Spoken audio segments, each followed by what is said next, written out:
I'm happy you're happy right now because a lot of fans saw you ranting the other day. Because I go through Is that that what it was? all the time. It Can was you a rant, explain that? right? Yeah, explain that that G Unit 50 Cent affiliation rant that I would, happened the other day. just honestly, man, it just was me. I get a lot of people that's just pushing the line, who cared about not seeing me when they see the other guys Hmm. and doing shows or moving and 50 doing this and the other guys is together. And I think they just puts people in a mind frame of, it's got to be a problem because it was a problem in the past. You understand? Me and 50 had, what run-ins we did have. So I think at the end of the day, the fans is almost, left in a place where they become curious when they don't see me around or don't see Kid or Banks or Hmm. whoever the case when we're not together. So that that becomes a problem though after a while when they start feeling like, all right, let me start flooding this nigga timeline and making up these different Yeah, things and shit. So I just, after a while, it's only so much I could take. But it's one of my flaws, I think, man. they hit a I'm nerve. so real with this shit. Sometimes I wear Yeah. my motherfucking heart and my emotions on my goddamn sleeve. But it is what it is. At least I mean this shit. You know what I'm saying? I So, mean, you were in you were in the studio with 50 the other day. I did like 2 records. Like, what? I yeah, mean, yeah, yeah, but you don't yeah. have to Okay. explain The that. I think anniversary. when did you start coming in? Which mixtape was that? Because I know UTP was on the first UTP. was on the first one. UTP was the first push Yeah. that I was actually getting heard on, far as I would say getting heard on a nationwide level. Juvenile at the end of the day is Juvenile and the big ass star that he is now. You know what I'm Mhm. saying? So at the time of him creating UTP, it was like the Southern wave. It was the new wave. So we released a couple projects where I had a few features, but my realest breakthrough record, far as being involved with G-Unit, is 50 Cent is the Future. Mm. And that's that a little bit record that we had did. That's the first time I ever met 50 when I made that record. Oh, get out of there, for real? Straight up, bro. 50 pulled up on the bus. I was on Oh yeah, Juvenile that's bus. right. You first Remember? y'all went to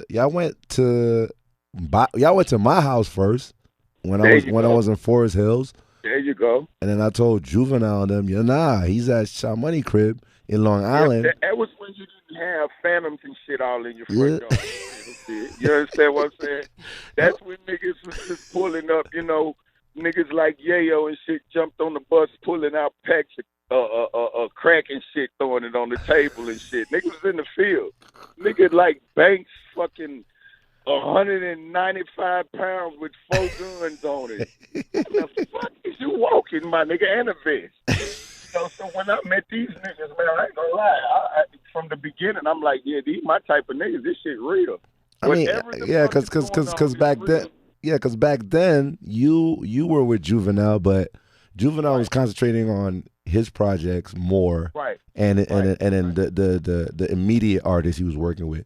But you felt like G-Unit was like your home. Once that mixtape came out, it kind of like made sense for you to cross Go over. ahead and make crossover, make it, and you absolutely giving it to them the real way. Yeah. It's like in the beginning, bro. You know what I'm saying? I've always moved with Juvenile and just Cash Money. Period. I was never under any kind of contract with them guys. It was more loyalty back then. It was loyalty. More loyalty, Yeah. man. More.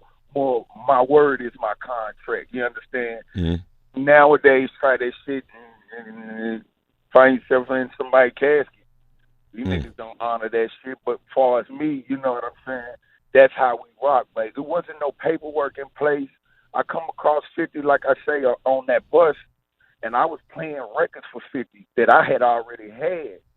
And, at the same time with me playing records, I'm playing records in the front of the bus, and they kind of running back and forth. It was a studio on the bus. So it was more like Juvenile and 50 was in the back recording this record that you hit, that you got off of the 50 Cent of the Future, titled A Little Bit.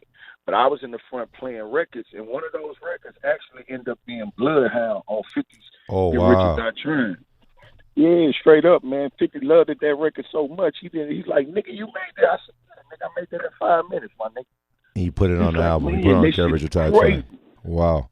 He came back, and that's why I say, man, I could never repay 50 for the opportunity I was given. That's all I ever wanted from anybody, even from Baby, bro, or even DJ Paul, all these different guys that I came across as a youngster.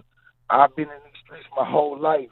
I've always been getting to that check. That's what I'm raised up under. So when I came across these guys, I never looked at them for a check, even though that's what the average artist is looking for. You know, I've always looked for the opportunity because I know if I've ever given a real opportunity, a real platform, or a real shot, I should say, to get off what I got to give, then, you know, at least let the fans and the people be the judge of me.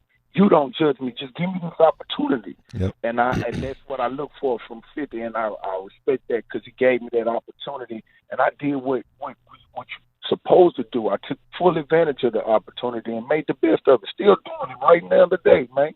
And make it clear that 50 did not rob your deal or take you from Juvenile, which was one of the rumors that was going on at that time. That it was sneaky business, blah blah blah. It wasn't no shit. It wasn't a contract in place for 50 to rob. Yeah. Or try to take. I mean, maybe if it was one in place, who knows? That crazy motherfucker probably would have tried to rob and do the shit. But it wasn't no contract in place because Juvenile done what niggas just really don't do no more, and that's keep the shit real. You know, Juvenile was in a position at the time where he was more or less focused on trying to keep his career moving and keep himself relevant to remain relevant like he is today. So not only with me, but the other artists, Skip, Wacko, Corey, he was real enough to say, hey, man, I'm going through my thing right now. You know, I'm going to say this much to you guys. You know, we are a crew. We pushing together. But if opportunity comes across and one of y'all table, man, and it's a real opportunity, I'm not here to hold you guys. Take advantage of it because at the end of the day, it only makes it better for me. We brothers for life. And that's one thing that I'll go to my grave and always respect Juvenile as a brother. And I look at him as a brother of mine. You know, a lot of times people tangle it and twist it because I gave that bar on my first album by saying Juvenile left me in California, and I don't respect that. But they don't catch the other end of it when I said I love him too much to beef, so I'm gonna accept that. That shit is real. Yep. You understand? But then I say I'm gonna just step back and focus on Buck. I'm tired of riding yours, my nigga. I'm just time to buy my own truck. Well, guess what? I did that.